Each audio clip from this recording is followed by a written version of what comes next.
Hello guys, आज हम start करने वाले अपने बीएससी थर्ड सेमेस्टर मैथमेटिक्स हमारा चैप्टर रिंग की एक और नई वीडियो। हमने ऑलरेडी काफ़ी सारे इंपॉर्टेंट टॉपिक डिस्कस कर चुके हैं। आज हम करने वाले हैं एक और अपना नया टॉपिक जो होने वाला है हमारी डेफिनेशन, इंटीग्रल, डोमेन और फील्ड। ये जो दोनों डेफिनेशन है, इसके बाद पहले मैं ये कराऊंगी, फिर इनसे रिलेटेड होगी आपकी थ्योरम जो काफ़ी अच्छी होगी, काफ़ी भी बिल्कुल भी ट्रिकी नहीं होगी। अगर आपने ये डेफिनेशन समझी तो समझना बहुत आसान हो जाएगा, सिर्फ आपको उसका करने का पैटर्न समझ लो कि कैसे कैसे करना है। ठीक है, तो चलिए चलते हैं। फर्स्टली, इंटीग्रल डोमेन होता है। इंटीग्रल डोमेन होता है आपके पास एक सेट गिवन है, कोई भी जैसे कि रियल नंबर का सेट गिवन है और हमारी बाइनरी ऑपरेशन दो गिवन होगी। ये बात आपको याद होगी, रिंग में बाइनरी ऑपरेशन एक होगा एडिशन, एक होगा मल्टीप्लिकेशन। ये हमारा अलजेब्रिक स्ट्रक्चर गिवन है। अगर ये जो हमारा अलजेब्रिक स्ट्रक्चर है ये तीन प्रॉपर्टी सेटिस्फाई कर दे, वो तीन प्रॉपर्टी क्या है? एक है हमारी कम्यूटेटिव प्रॉपर्टी, एक है हमारी यूनिटी एलिमेंट और एक है हमारी यूनिटी एलिमेंट और हैविंग जीरो डिवाइजर। ये है हमारी तीन प्रॉपर्टी। अगर वो सेटिस्फाई कर देता है तो हम उसे कहेंगे कि ये हमारा इंटीग्रल डोमेन होगा। अब ये प्रॉपर्टी होती क्या है? कम्यूटेटिव क्या है? अगर आपको रियल नंबर दिया हुआ है और इसमें एलिमेंट आ जाए, हमारा एक एलिमेंट हो ए और एक एलिमेंट बिलोंग कराओ इसको बी, तो अगर हमारा a plus B is equal to B plus A होगा तो हम इसे कहेंगे कम्यूटेटिव प्रॉपर्टी। फिर ये आ जाती है हमारी हैव्स यूनिट एलिमेंट। ये मैंने आपको रिंग के जब स्टार्टिंग में पढ़ाया था, मैंने ये जब भी पढ़ाई थी। ये आपके लिए होने वाला है एक तरह से टेस्ट कि भाई ये आपको कमेंट बॉक्स में जवाब देना है कि सही है या नहीं, ये मैं आपका देख के बताऊंगी। ठीक है, उसके बाद पढ़ेंगे हम ये third property, is without zero divisor. अगर आपको अच्छे से याद हो तो आई थिंक कल या परसों हमने ये प्रॉपर्टी पढ़ी थी। क्या थी ये प्रॉपर्टी? हमारे पास दो एलिमेंट है, एक a बिलोंग टू r है और एक b बिलोंग टू r है। इसमें से हमारा एक एलिमेंट क्या है? एक एलिमेंट हमारा क्या होगा? यहाँ पे एक एलिमेंट हमारा जीरो होगा। यहाँ पे अगर मैं कह दूँ a हमारा जीरो को बिलोंग कर रहा है तो a b किसके इक्वल होगा? जीरो के, और यहाँ पे b a b किसके इक्वल होना चाहिए? जीरो के। तो हम इसे कहेंगे इज विदाउट जीरो डिवाइजर्स। तो ये हो जाएगी कंडीशन। मेन बात ये है A B is equal to B A किसके इक्वल होना चाहिए? जीरो के, जिसमें कि एक बी या फिर ए में से कोई एक एलिमेंट हमारा किसके इक्वल होना चाहिए? जीरो के। ये हो जाता है हमारा इंटीग्रल डोमेन। तब आपको इसकी डेफिनेशन से समझते हैं। अगर मैं एग्जाम प्रोस्पेक्टिव से बात करूं, इंटीग्रल डोमेन एग्जाम प्रोस्पेक्टिव से इंपॉर्टेंट नहीं है, ये एग्जाम में कभी नहीं पूछेगी, बट हाँ ये आपको समझनी पड़ेगी क्योंकि आपकी थ्योरम्स में बहुत यूज आती है ये। ठीक है, अब यहाँ पे क्या होने वाला है हमारा, अब देखिए यहाँ पे इंटीग्रल डोमेन में क्या लिखा है? A ring is called an integral domain if it, एक रिंग को जब ही इंटीग्रल डोमेन कहा जाएगा तब वो कौन कौन सी property satisfy? Commutative property, haves unit element और तीसरी होगी हमारे इज विदाउट जीरो डिवाइजर। ठीक है, ये तीनों प्रॉपर्टी एक मैंने आपको होमवर्क में दिए, दो मैं आपको समझा चुकी हूँ क्या होती है।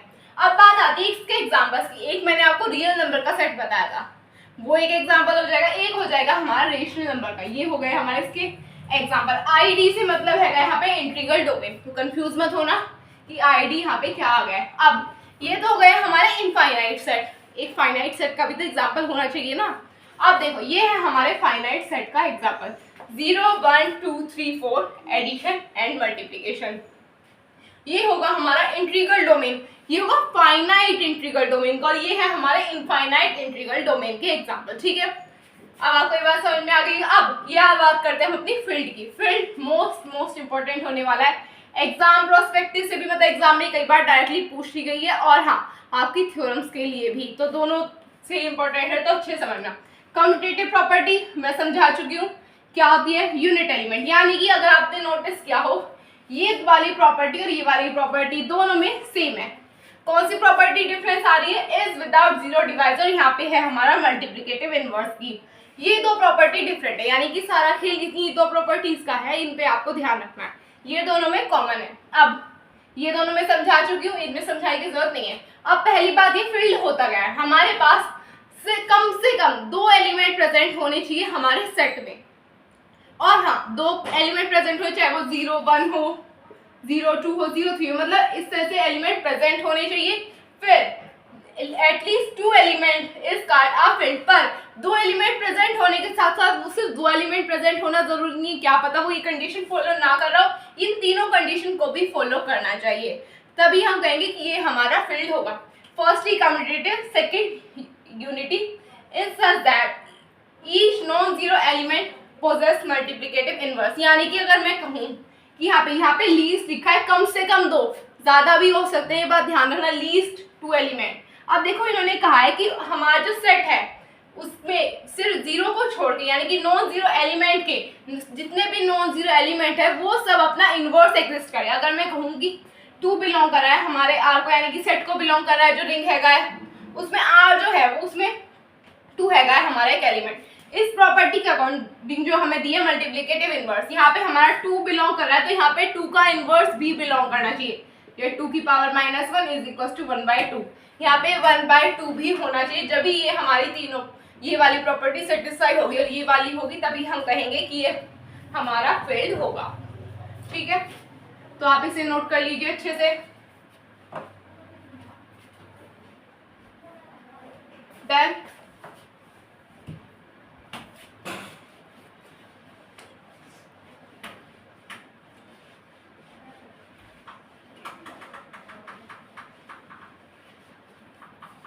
गाइज मुझे उम्मीद है आप लोगों को ये दोनों डेफिनेशन समझ में आ गई। अब हम इन दोनों से रिलेटेड हम अपनी थ्योरम्स की तरफ चलेंगे। थ्योरम अच्छी होने वाली है, आसान होने वाली है, तो प्लीज टेंशन मत लीजिए। तो चलिए चलते हैं। सो गाइज ये होने वाली है हमारी theorem, every field is an integral domain. हर एक फील्ड हमारी इंटीग्रल डोमेन होगी।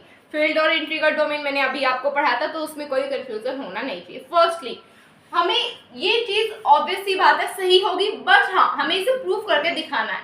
सही है, थ्योरम है तो सही होगी। ठीक है, अब फील्ड क्या होती है? फील्ड में हमारी कौन कौन सी 3 कंडीशन होती है? कम्यूटेटिव, यूनिट एलिमेंट और एक होता है हमारा मल्टीप्लिकेटिव इनवर्स। एक क्या होता है? कम्यूटेटिव, यूनिटी और मल्टीप्लिकेटिव इनवर्स। अब इंटीग्रल डोमेन में क्या होता है? कम्यूटेटिव, यूनिटी एलिमेंट और इसमें होता है हमारा नॉन जीरो एलिमेंट, यानी कि नॉन जीरो डिवाइजर होना चाहिए हमारा। इसमें क्या होना चाहिए? Non zero divisor. ये चीज हमें, यानी कि ये दोनों चीज तो हमारी आ रही है कॉमन, इन दोनों चीजों से मतलब है ही नहीं। हमें क्या प्रूव करके दिखाएं? ये हमारी फील्ड की प्रॉपर्टी और ये हमारी इंटीग्रल डोमेन की प्रॉपर्टी, यानी कि हमें फील्ड की प्रॉपर्टी से कोई लेना देना नहीं है।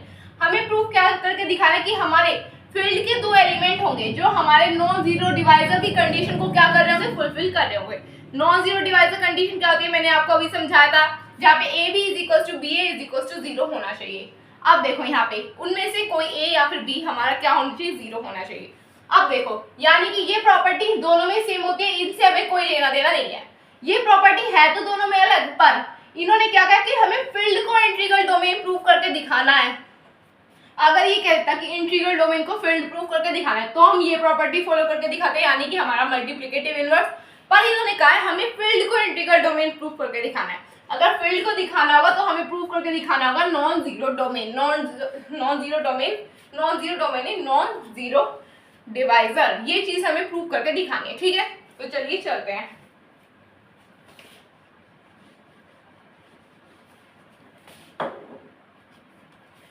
प्रूफ, चलिए we have a field, we have a field is a commutative ring.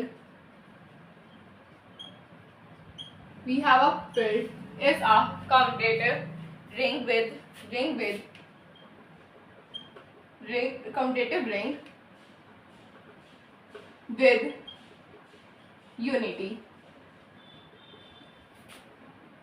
यानी कि अभी तक हमने क्या बात की? हमारे पास एक फील्ड है जो कि हमारी कम्यूटेटिव और यूनिटी प्रॉपर्टी को फुलफिल कर रही है। अब देखो दोनों में ये प्रॉपर्टी सेम होती है तो इनसे हमें कोई लेना देना नहीं है। हमें क्या प्रूव करके दिखाना है? नॉन जीरो डिवाइजर प्रूव करके दिखाना होगा। ठीक है, therefore to show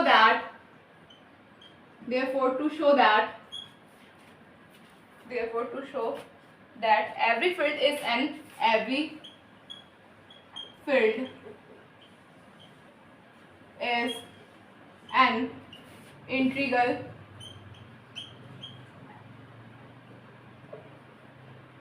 integral domain.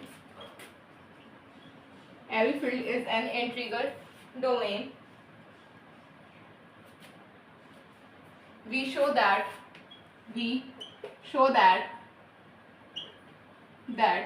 every field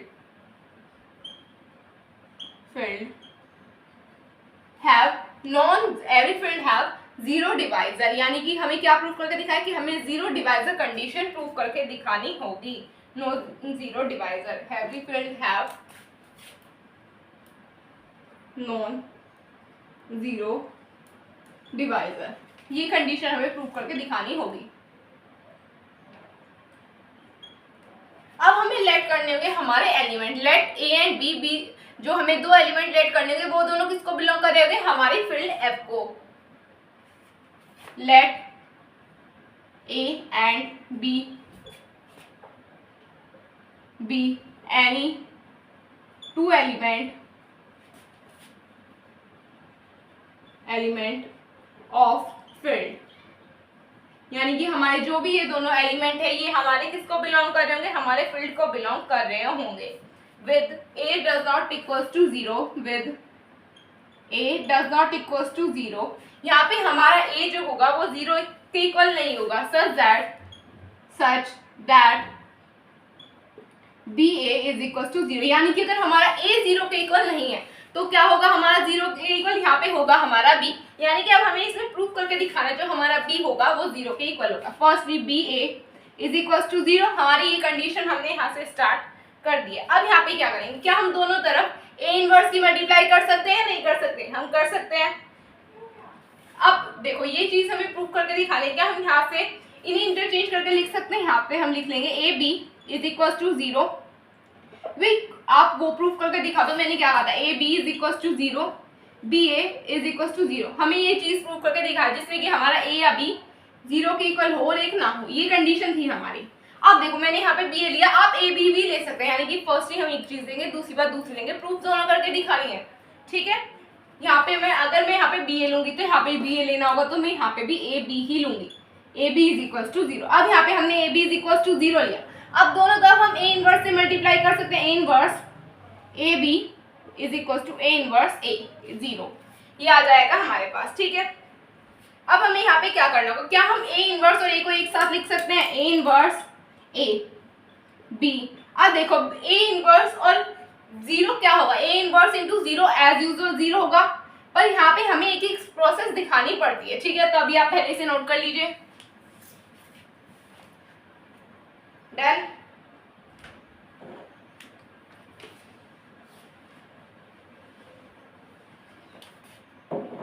अब देखो अगर आप यहाँ पे देख रहे हो अच्छे से नोटिस कर, ए इनवर्स इंटू ए क्या हो जाएगा 1, यानी कि 1 इंटू बी हमारे पास क्या आ जाएगा 0. 1 into B is equal to 0, यानी कि हमने क्या प्रूफ करके दिखा दिया कि हमारा ए तो 0 के इक्वल नहीं है, पर जो हमारा बी होगा वो 0 के इक्वल होगा. ये चीज हमने प्रूफ करके दिखा दी है. तो अब क्या लिखेंगे, सिमिलरली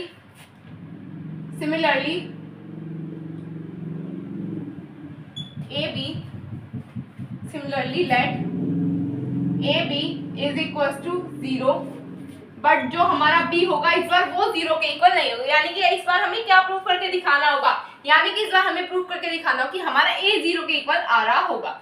ये चीज हमें प्रूफ करके दिखानी होगी. यहाँ पे if a b is equal to 0 then b inverse exist. यहाँ पे हमारा b इनवर्स एग्जिस्ट कर रहा होगा. यहाँ पे a b होगा, b does not equals to 0, b does not equals to 0 then a b inverse exist. ठीक है, अब यहाँ पे हम क्या करेंगे, अब हमने यहाँ पे ए बी लिया, हमने A B is equal to 0 तो लाके दिखा दिया, पर वहाँ पे एक और प्रॉपर्टी थी मल्टीप्लिकेटिव इनवर्स, क्या वो प्रूफ करके दिखानी है नहीं.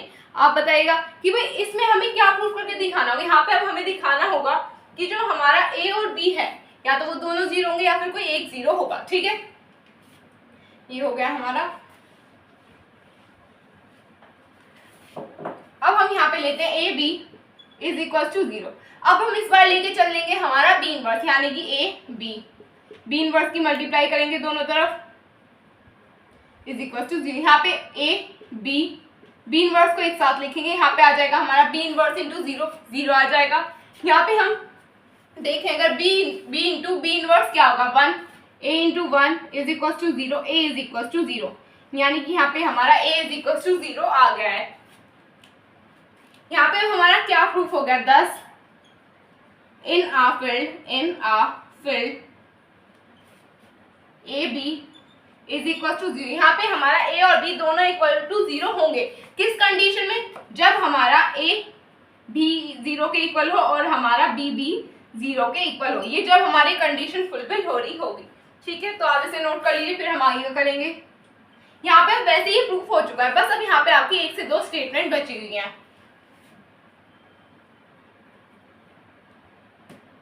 डन। यहाँ पे अब लिखेंगे therefore the field have no zero divisor, यानी कि हमारी फील्ड जो होगी वो ये कंडीशन पूरी कर चुकी है कि हमारा उसका कोई भी जीरो डिवाइजर नहीं होगा। और अगर उसका जीरो डिवाइजर नहीं होगा तो हाँ, क्या हम उससे कह सकते हैं कि वो इंटीग्रल डोमेन भी होगी? कह सकते हैं? नहीं कह सकते, क्योंकि ये प्रॉपर्टी इंटीग्रल डोमेन की ही थी ना। उसमें तो मल्टीप्लिकेटिव इनवर्स पढ़ा था हमने, फील्ड वाली कंडीशन में तो था नहीं था। अब ये हो चुका है हमारा पूरा। हैंस एवरी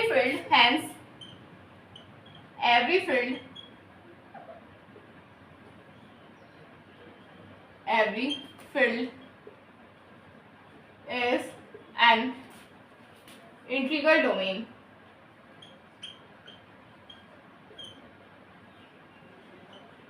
ये हो चुकी है आपकी यहाँ पे थ्योरम पूरी, तो आप इसे नोट कर लीजिएगा।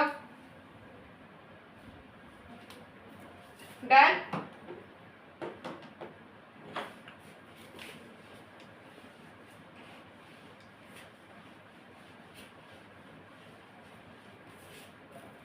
तो बस गाइस, आज के लिए इतना ही। अगर आपको मेरी वीडियो अच्छी लगी हो तो चैनल को सब्सक्राइब कीजिए, वीडियो को लाइक कीजिए, अपने फ्रेंड पे शेयर कीजिए। तब तक के लिए take care of yourself, bye bye.